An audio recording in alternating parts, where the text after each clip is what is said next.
Hello दोस्तों, welcome to another video.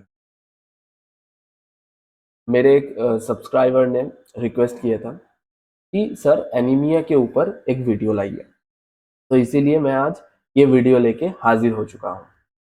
ठीक है, एनीमिया के ऊपर इस वीडियो में हम डिस्कस करने वाले हैं। ओके, अगर हम पहले एनीमिया के ऊपर डिस्कस करना चाहते हैं तो पहले हमें नॉर्मल ब्लड सेल के ऊपर या फिर और भी डिटेल्स में कहें तो आरबीसी के ऊपर थोड़ा सा डिस्कस कर लेना चाहिए। आरबीसी की फॉर्मेशन को हम एरिथ्रोपोइसिस कहते हैं और इसमें कई सारे स्टेजेस होते हैं, जैसे कि एंडोथेलियल सेल्स से होके फिर वो बनता है मेगालोब्लास्ट, फिर उसमें उसके बाद अर्ली एरिथ्रोब्लास्ट, फिर लेट एरिथ्रोब्लास्ट, फिर नॉर्मोब्लास्ट, फिर रेटिकुलोसाइट, फिर नॉर्मल एरिथ्रोसाइट। इतने सारे स्टेजेस आते हैं एक के बाद एक बनके, फिर अल्टीमेटली मैच्योर आरबीसी बनता है।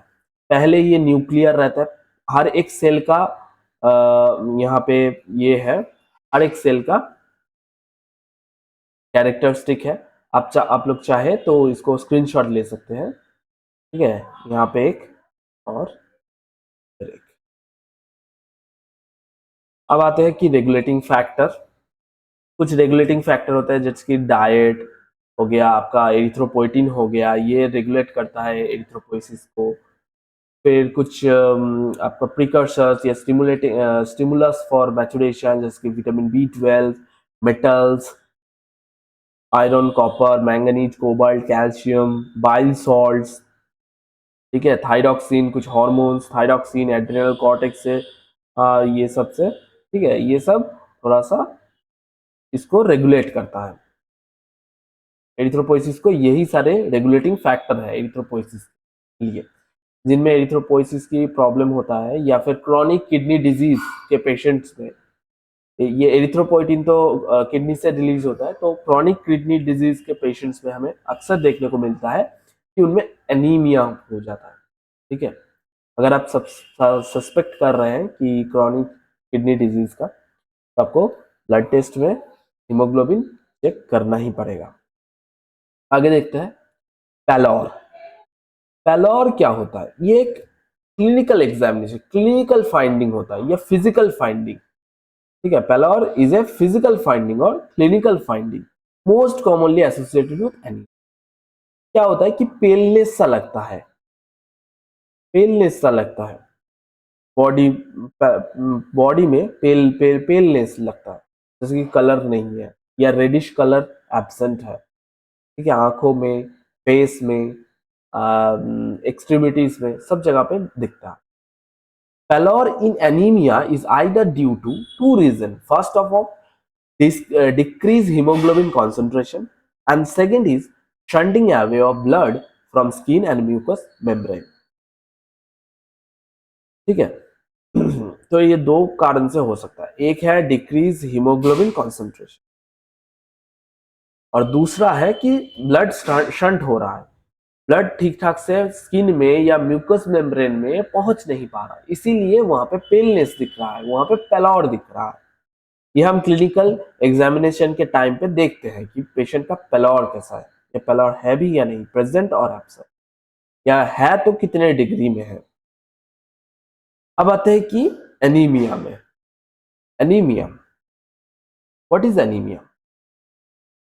Anaemia is the qualitative and quantitative reduction of hemoglobin and or RBC with respect to a person's sex and age is called anemia.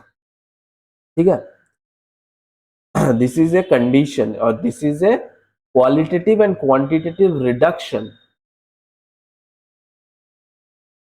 of RBC and or hemoglobin हाँ, and or hemoglobin with respect to a person's age and sex is called anemia. ये अगर हम clinical definition बोलेंगे तो ये ज्यादा सही है। और यहाँ पे जो ये मैंने दिया है, ये वाला है आपका फिजियोलॉजी के point of view से anemia is a condition in which there is a reduction in red cell mass and a corresponding decrease in the oxygen carrying capacity in the blood. ठीक है, आगे देखते हैं हीमोग्राम। ये कुछ values है जो ब्लड टेस्ट रिलेटेड या ब्लड की कुछ वैल्यूज जो हमें याद रखनी चाहिए। एज ए डॉक्टर हम सबको याद होने चाहिए, जैसे कि पीसीवी, हिमाटोक्रिट भी बोलते हैं इसको, पैक सेल वॉल्यूम। ये कितना होता है? पैक सेल वॉल्यूम क्या होता है कि अगर हम पूरा ब्लड ले और उसमें से सिर्फ सेल को अलग कर दे, जैसे कि सेंट्रीफ्यूज करके अलग कर दिए, सीरम से अलग कर दिए, तो उसमें कितना परसेंट वो सेल मिलेगा, बस सेल का वॉल्यूम होगा कितना परसेंट, तो वो होता है आपका पैक सेल वॉल्यूम।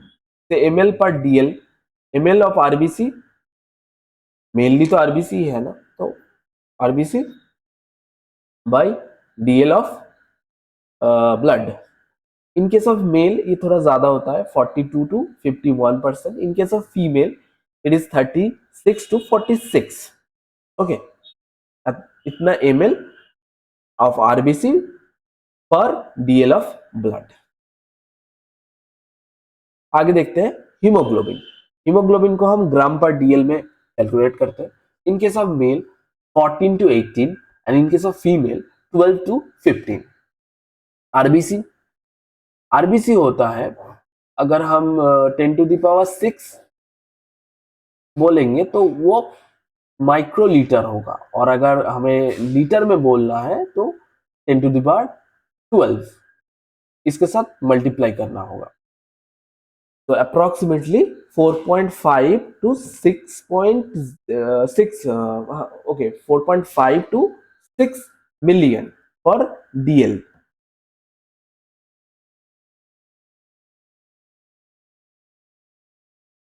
और microlitre in case of mail, in case of female 4.1 to 5.1 million पर माइक्रोलीटर। अब आते हैं एमसीवी, मीन कॉर्पस्कुलर वॉल्यूम या मीन सेल वॉल्यूम। जो आरबीसी है, जितने सारे आरबीसी है उसमें से अगर हम एवरेज निकालें कि हर एक आरबीसी का ऑन द एवरेज कितना साइज है, ये हम एमसीवी के माध्यम से जान सकते हैं। ये ज्यादातर जरूरत पड़ता है जब हमें डिस्टिंग्विश करना पड़ता है कि मेगालोब्लास्टिक एनीमिया है या नहीं, या सेल ठीक ठाक से मैच्योर हुआ है या नहीं, ये देखने के लिए हमें करना पड़ता है। तो 80 to 90 FL पर सेल, और इसमें 79 to 94 FL पर cell in case of female. फिर आते हैं MCH। MCH मतलब एक सेल में कितना हीमोग्लोबिन है, मीन सेल हीमोग्लोबिन। ये पिकोग्राम पर सेल में कैलकुलेट होता है, 27 to 33 पिकोग्राम पर सेल। फिर आता है कि MCHC, MCHC ये पर ग्राम पर डीएल है, ये कॉन्सेंट्रेशन है, हीमोग्लोबिन कंसेंट्रेशन। कंसेंट्रेशन और सेल में डिफरेंट क्या है कि वो है सेल नंबर, उसमें मतलब पर सेल, एक सेल में कितना, और ये पर डीएल में कितना है, कंसेंट्रेशन निकालने के लिए। तो इतना ग्राम पर डीएल है, ठीक है, 33 to 36 ग्राम पर डीएल। और ये दोनों ही सेम होगा, ये दोनों मतलब सेम इन द सेंस, ये दोनों ही in case of male and female दोनों ही सेम है, और ये भी in case of male and female दोनों ही सेम। ब्लड में ये मायने नहीं रखता, डिफरेंट उतना नहीं होना चाहिए। आगे देखते हैं reticulocyte count. Reticulocyte count percentage of red cells, इतना परसेंट, 0.5 to 1.5%। आगे देखते हैं कि प्लेटलेट काउंट। प्लेटलेट काउंट की 1.75 लाख टू 4.5 लाख, ये नॉर्मल है, 1.75 लाख टू 4.5 लाख। ठीक है, यहाँ पे बाकी चीजें भी हमें देखना चाहिए, लेकिन ये चीजें हमें याद रहनी चाहिए, और ये चीज भी याद हो जाए तो अच्छी बात है। अब देखते हैं क्लासिफिकेशन। एनीमिया। एनीमिया तीनों इसका क्लासिफिकेशन क्या है, classification on the basis of किस स्टेज में है या कैसे इसका ओरिजिन है, उस बेसिस पे क्लासिफिकेशन। जैसे कि एक है कि प्रोडक्शन, एनीमिया है कि प्रोडक्शन, मतलब मान लीजिए एक सिंपल सा एग्जांपल बताता हूँ। एनीमिया है कि रिडक्शन हो रहा है। ऐसा हम एक एग्जांपल लेते हैं कि मान लीजिए कि मार्केट में किसी एक प्रोडक्ट का, जस्ट फॉर एग्जांपल किसी कोल्ड ड्रिंक का शॉर्टेज हो रहा है। तो in this case we are calling कि क्राइसिस हो रहा है। एनीमिया भी आरबीसी का या हीमोग्लोबिन का क्राइसिस हो रहा है, तो एक कोल्ड ड्रिंक का क्राइसिस हो रहा है। तो ये क्राइसिस होने के पीछे तीन रीजन हो सकते हैं। पहला रीजन कि कोल्ड ड्रिंक का जो मैन्युफैक्चरिंग यूनिट है उसमें प्रॉब्लम है, मैन्युफैक्चर ठीक से नहीं हो रहा, मैन्युफैक्चर ठीक से नहीं हो रहा, उसको मैन्युफैक्चरिंग के लिए जो रॉ मटेरियल्स चाहिए वो नहीं मिल रहा, इसलिए जो कोल्ड ड्रिंक का मैन्युफैक्चरिंग कंपनीज है या फिर कोई भी लेबर नहीं मिल रहा, मशीन खराब है, तो इसीलिए ये मैन्युफैक्चर नहीं हो रहा, इसलिए मार्केट में क्राइसिस हो। दूसरा क्राइसिस कि जो बन रहे हैं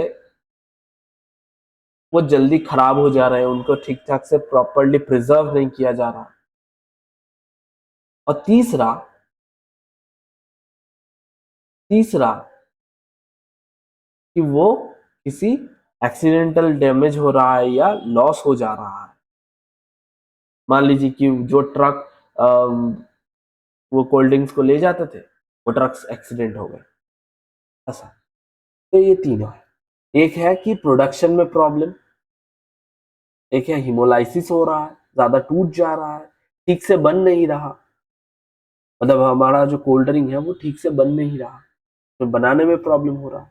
एक है कि उसका रॉ मटेरियल में प्रॉब्लम है, और एक हो जा रहा है कि वो का लॉस हो जा रहा है या फिर कंजम्पशन बहुत बढ़ गया है, जो पब्लिक है वो बहुत ज्यादा कंज्यूम कर रहे हैं चीजों को, ये भी हो सकता है, इसलिए क्राइसिस बन रहा है। In this case anaemia due to blood loss, loss हो जा रहा है, बॉडी बॉडी ज्यादा कंज्यूम कर ले रहा है या फिर वो टूट के बाहर निकल जा रहा है, हेमरेज है या परफोरेशन है कहीं पे, ठीक है, हेमरॉइड्स है, ऐसा कुछ हो सकता है।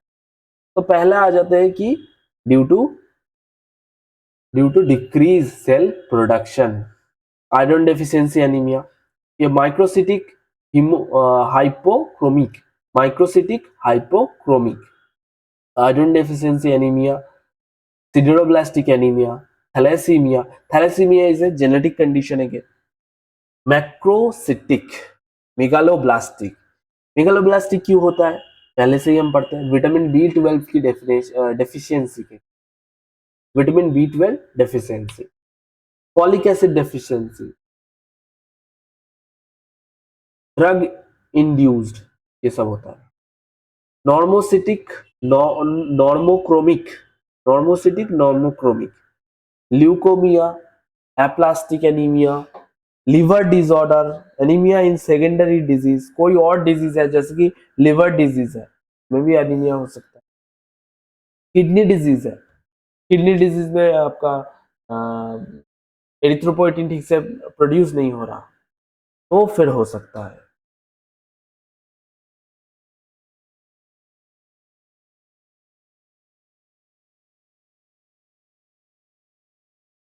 ठीक है, अब आते हैं दूसरे कॉज में, जो है anaemia due to blood loss, accidental haemorrhage, peptic perforation, haematosis, epistaxis, haemorrhoids, ulcerative colitis, ये सारे रीजन हो सकते। हिमोलाइसिस, हिमोलाइसिस ठीक से बन नहीं रहा, वो स्टेबल नहीं हो रहा आरबीसी। जैसे कि टॉक्सिन्स ऑफ मलेरिया में, मलेरिया टॉक्सिन्स में क्या होता है, जो हिमोजोइन, उसमें क्या होता है कि वो वो सेल को रप्चर कर देते हैं, ब्लड वेसल्स को रप्चर कर देते हैं, ब्लड वेसल्स से भी बढ़िया ज्यादा आरबीसीज को रप्चर करते हैं, ठीक है। मेम्ब्रेन एबनॉर्मेलिटीज, फिर है इंटा कॉर्पस्कुलर जैसे कि हेरिडिटी और हीमोग्लोबिन नो आइस, ठीक है, ये सब है। आगे देखते हैं कि ब्रॉड कॉजेस। मेनली हम अगर क्लिनिकली देखेंगे तो इतना, पहले तो हमें common diagnosis are commonly correct. Broad causes देखेंगे तो सॉरी, डिक्रीज और inactive bone marrow production, lack of iron, main मतलब एक रीजन हो सकता है lack of iron, vitamin B12 का डेफिशिएंसी, फोलेट का डेफिशिएंसी, फिर है hypoplasia, invasion by malignant cell, ये भी हो सकता है। Peripheral cause, blood loss, haemolysis, hypersplenism, hypersplenism, spleen ज्यादा तोड़ रहा है, हाइपरस्प्लीनिज्म। आगे iron deficiency anaemia, most common cause of anaemia. ज्यादातर लोग, यहाँ पे एक जो चार्ट दिया हुआ है ये दिखा रहा है कि कहाँ पे ज्यादा है। जो आपका ज्यादा डार्क वाला जोन है, जैसे हमारा इंडिया आ गया इसमें, फिर ये सारे कंट्रीज, ठीक है, इनमें दिखा रहा है कि इसमें ज्यादा है, सबसे ज्यादा प्रिवेलेंस है, मोस्टली कॉमन है।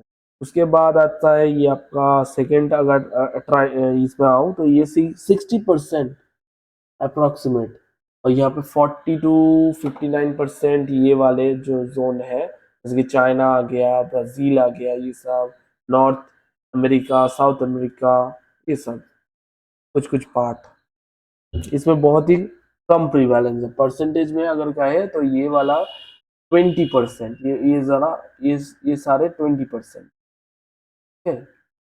अब चाहे तो यहाँ का स्क्रीनशॉट ले सकते हैं। Common in Asia, middle east, some part of Africa, Central and South Africa, where hookworm infestation is endemic. ये hookworm infestations के कारण से भी बहुत होता है, आयरन डेफिशिएंसी एनीमिया और एनीमिया। क्योंकि ये क्या करते हैं, ये इंटेस्टाइन में परफोरेशन कर देते हैं, फिर वो सक करके एक तो ब्लड को ले लेते हैं, और फिर दूसरा होता है कि फिर ब्लड कंटिन्यूअसली फ्लो ही होता रहता है, इंटरनल ब्लीडिंग भी होता रहता है।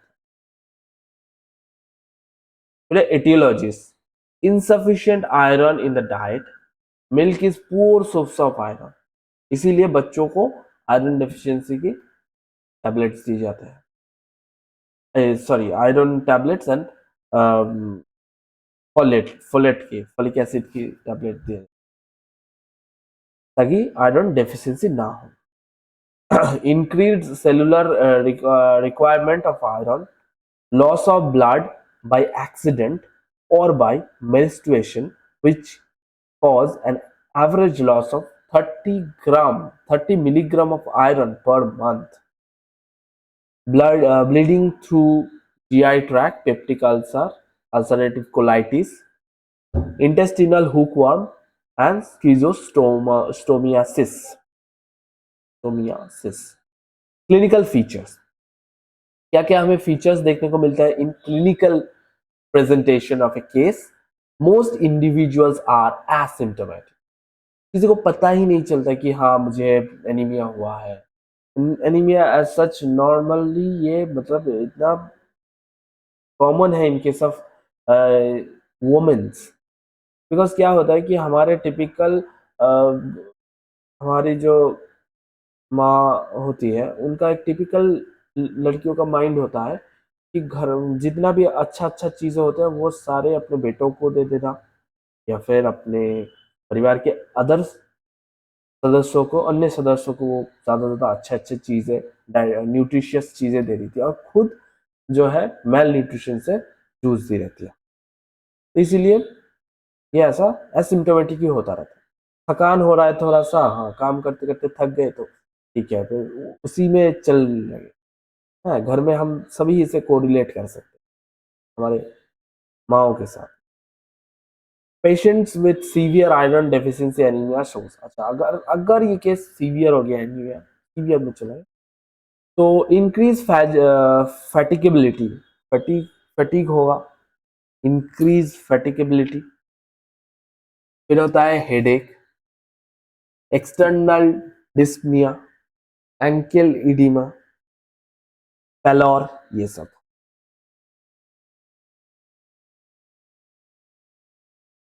फिर है पिका, मतलब perverted appetite, geophagia, craving on clay, मतलब मिट्टी खाने की इच्छा है या मुंह में मिट्टी डालने की, पता नहीं क्यों होता है, मे बी शायद आयरन डेफिशिएंसी है तो आयरन कहीं से भी ढूंढते रहते हैं। सोर टंग, सोर mouth, angular stomatitis, thinning of sponging of nail, thinning of sponging of nails, dysphagia, menorrhagia, irregular irregularities in flow, hepatomegaly, splenomegaly, ये सब हो सकता है।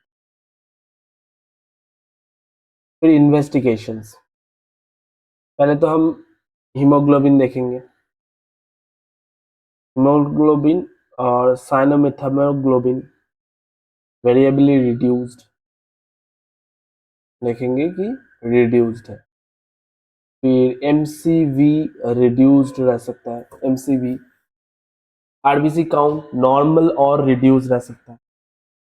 RBC morphology, hypochromic, microcytic, WBC normal रहेगा, प्लेटलेट नॉर्मल और रेज्ड हो सकता है, bone marrow iron store empty, plasma transferrin raised, plasma iron reduced, serum ferritin reduced, TIBC raised, ऐसा है। Gold standard diagnostic parameter, low serum iron and high TIBC, ये gold standard है diagnostic parameter for the anaemia, low serum iron and high TIBC. ठीक है, आगे देखते हैं management. Management मतलब ये जनरल है, जनरल मैनेजमेंट। इसके बाद हम सॉरी, इसके बाद हम हर एक different different types of anaemia के बारे में हम पढ़ेंगे।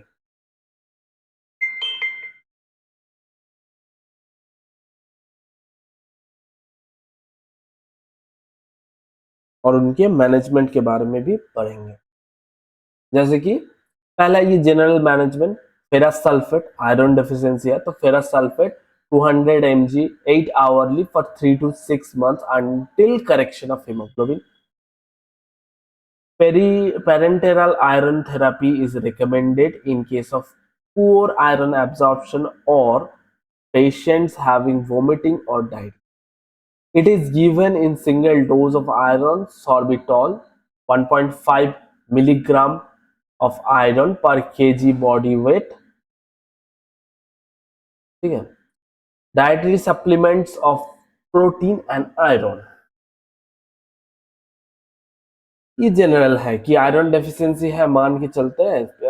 गोल्डन रूल हमने देखा कि लो सेरम आयरन है एंड हाई टीआईबीसी है, तो आयरन आयरन का हम देंगे। अगर आयरन एब्जॉर्ब होने में प्रॉब्लम हो रहा है तो पेरेंटरली रूट से हम आयरन देंगे, सप्लीमेंट करेंगे।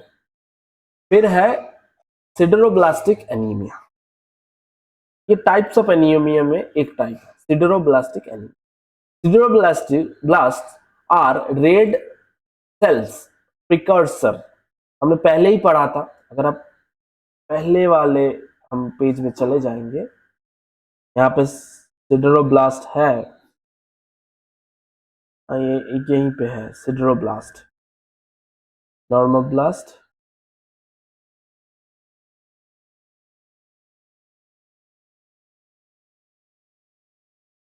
नहीं मिल रहा, लेकिन यही का है।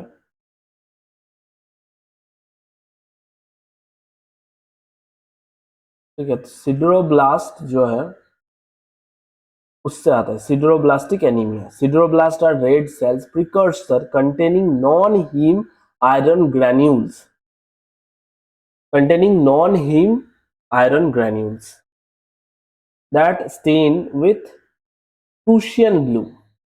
Prussian blue से वो stain होता है। Sideroblasts are present in ranged from within bone marrow। Sideroblastic anemia may be accompanied by increased serum iron concentration। ठीक है, सीरम आयरन का कॉन्सेंट्रेशन बढ़ जाएगा तो हमें समझ में आ जाएगा सिडरोब्लास्टिक एनीमिया हो रहा, फिर भी एनीमिया हो रहा तो सिडरोब्लास्टिक एनीमिया हो सकता है। इन्वेस्टिगेशन, बोन मैरो हिस्टोलॉजी करने देना पड़ेगा। अब आते क्लिनिकल फीचर, हमें क्या दिखने को मिले। हाइपर पिगमेंटेशन देख सकते हैं, जॉन्डिस जैसा hyper pigmentation of the skin due to iron deposition. लेकिन ये बिलीरुबिन बिलीवर्डिन का जो ये नहीं है, ये जो दिख रहा है ये है हाइपर पिगमेंटेशन जो हो रहा है स्किन में, वो आयरन डिपोजिशन के कारण से हो, क्योंकि सीरम आयरन जो इसमें बढ़ रहा है, सीरम आयरन कॉन्सेंट्रेशन बढ़ रहा है। सिडरोब्लास्टिक एनीमिया ये एक ऐसा एनीमिया है जिसमें सीरम आयरन कॉन्सेंट्रेशन बढ़ रहा है। मतलब इसका क्या मतलब हो रहा है कि जो आपका सेल मैचुरेशन में आयरन की जरूरत था वो आयरन प्रेजेंट है, लेकिन वो सेल ठीक ठाक से उसको यूटिलाइज नहीं कर पा रहा। हमारे पास टाइम है लेकिन हम उसको यूटिलाइज ठीक से नहीं कर पा, है ना। ऐसी बात है कि उसके पास आयरन है सीरम में, इसलिए एक्यूमुलेट हो रहा है, हालांकि हमारे पास टाइम एक्यूमुलेट नहीं होता पर हमें अभी वेस्ट करते रहते। तो यही है हाइपर पिगमेंटेशन ऑफ स्किन। फिर impaired function of liver and pancreas, liver और पैंक्रियास का काम करना बंद हो जाता है, थोड़ा इम्पेयर्ड हो जाता है। Hepatosplenomegaly, hepatomegaly, splenomegaly, hepatosplenomegaly. Pallor due to inactive erythropoiesis, pallor due to inactive erythropoiesis, pallor आता है ड्यू टू इनएक्टिव। अब आते हैं अब नेक्स्ट आते हैं मेगालोब्लास्टिक एनीमिया। मेगालोब्लास्टिक एनीमिया जिसमें क्या होता है कि आरबीसी का साइज बड़ा हो जाता है। आरबीसी का अगर साइज देखें हम तो उसमें बड़ा बड़ा हो जाता है। विटामिन B12 डेफिशिएंसी, मैचुरेशन ठीक ठाक से नहीं होता। फॉलिक एसिड डेफिशिएंसी, इन दोनों के कारण से होता है। रोल ऑफ विटामिन B12 और फॉलिक एसिड, आरबीसी मैचुरेशन ठीक ठाक से मैच्योर नहीं होता। DNA synthesis in intense in hemopoietic tissue. Vitamin B12 and folate are essential for DNA synthesis। DNA synthesis वगैरह में ये बहुत काम में आता है। अगर DNA synthesis ठीक से नहीं होगा, ये नहीं होगा तो मैचुरेशन ठीक से नहीं होगा। Deficiency of vitamin B12 and folate or both leads to failure of DNA synthesis, leading to disordered cell proliferation। अब नेक्स्ट आते हैं सिंथेसिस ऑफ विटामिन B12, ये है, इतना जरूरी नहीं है, आगे बढ़ते हैं। Aetiologies of vitamin B12 deficiency. Malabsorption के कारण से हो सकता है। Deficient intake vitamin B12, diet में कमी है। डेफिशिएंट इंट्रिंसिक फैक्टर, हमें पता है कि विटामिन B12 की एब्जॉर्प्शन के लिए इंट्रिंसिक फैक्टर का होना ज्यादा जरूरी है, और इस टाइप के एनीमिया को हम पर्नीशियस एनीमिया बोलते हैं। और gastrectomy. Okay, diseases of terminal ileum जैसे कि सीडी,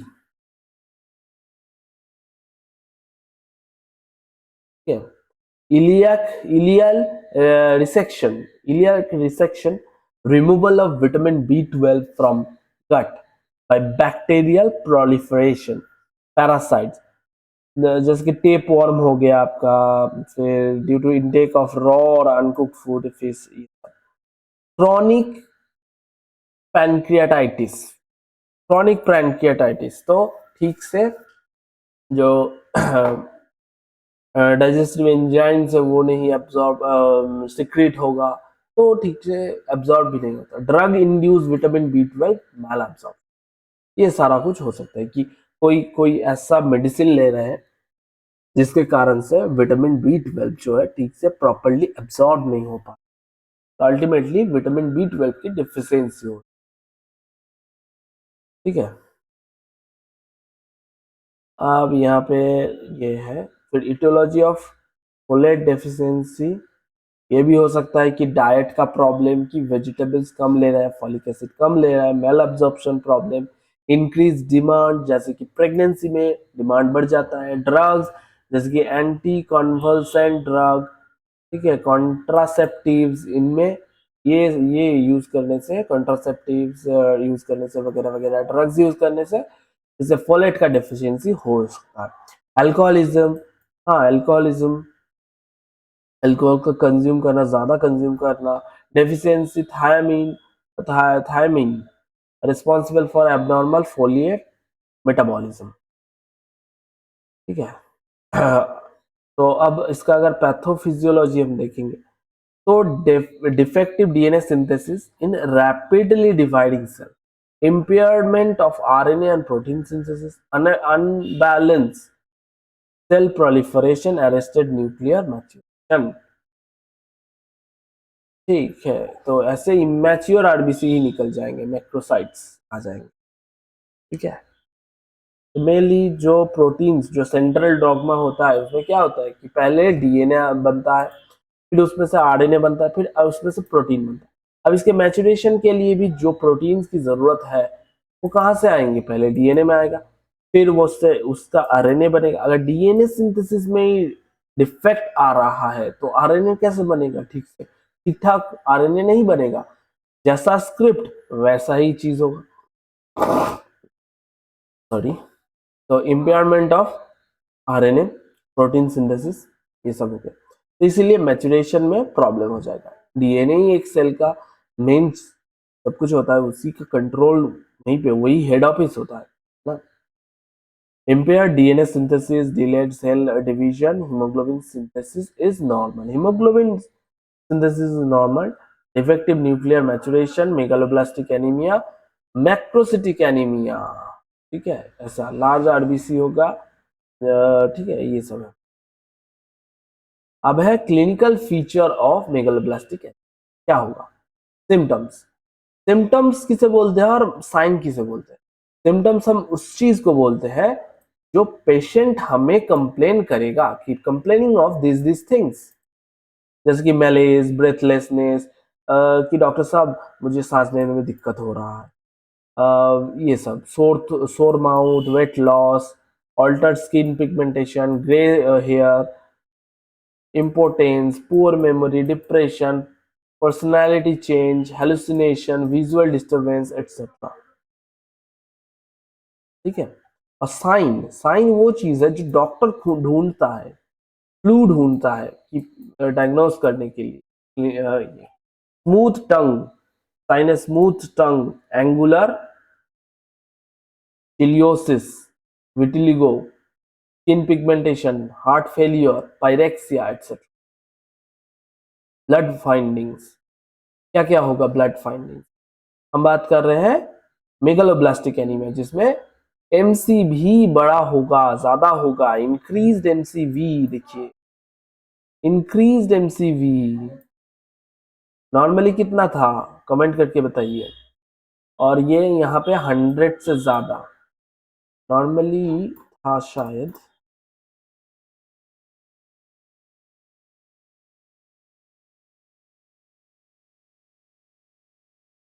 नॉर्मली था, हाँ 80 to 96 और 79 to 94।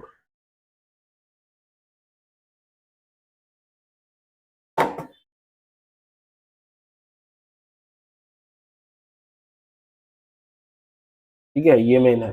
Decrease count of RBC और हीमोग्लोबिन, जैसे कि एनीमिया है तो आरबीसी का काउंट या फिर एंड और हीमोग्लोबिन, यहाँ पे एंड वाला लग रहा है, decreasing of RBC and haemoglobin, और इंक्रीज्ड एमसीवी, एमसीएच ये भी बढ़ जाएगा, एमसीवी भी बढ़ेगा तो एमसीवी नॉर्मल MCHC रह सकता है, नॉर्मल रह सकता है। Decrease reticulocyte count due to distraction, decrease reticulocyte count due to distraction of fragile and abnormal megaloblastic erythroid precursor. Platelets counts may or may not reduce, neutrophil granules, multi-segmented nucleus, anisocytosis, increased variations of RBC size, aniso, not iso, anisocytosis, RBC, and poikilocytosis,